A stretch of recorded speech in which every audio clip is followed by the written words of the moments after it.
Sa Canada, ilang Pilipinong Katoliko ang nagdadalamhati sa pagpanaw ni Pope Francis.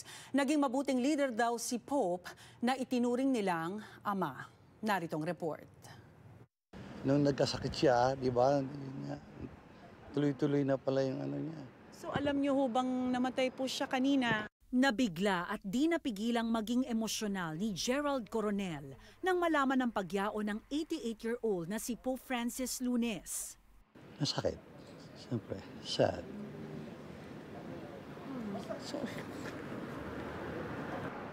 Siyempre, sinusundan natin yun. Di ba? Siya ang leader natin eh. Mahusay siya. Matapang pa. Ibig sabihin na matapang, brave. Kung saan siya pupunta eh. Di ba? Yun lang. Bagay, sigurado naman siya doon. Kasama niya ang Panginoon. Nagkaroon daw siya ng pagkakataon na masilayan si Pope Francis nang bumisita ito sa Pilipinas. Isang karanasan na hindi niya malilimutan. Nasa Glacia, di ba? Doon nagpunta kami talaga doon. Nung nakita niyo ho siya, it was ano po, no? Ibang feeling. Oo. Tsaka hindi siya yung tahimik lang.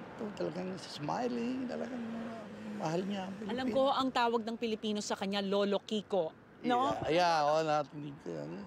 Sa akin, sa Pope, he is the best. Kasi hindi niya pinababayaan ang Pilipino. Di raw inasahan ng iba ang pagpanaw ni Pope dahil nagpakita pa ito sa Easter Mass sa kabila ng iniindang sakit.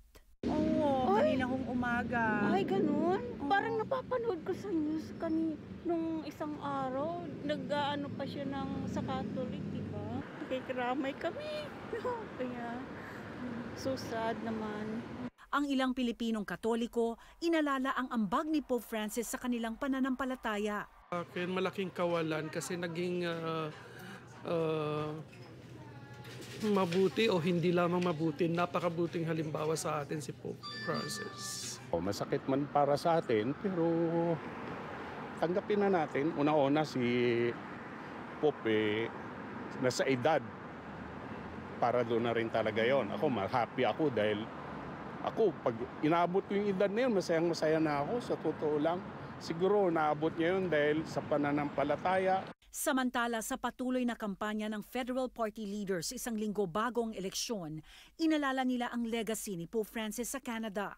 Di raw malilimutan ang makasaysayang paghingi ng tawad nito sa nangyari sa residential schools.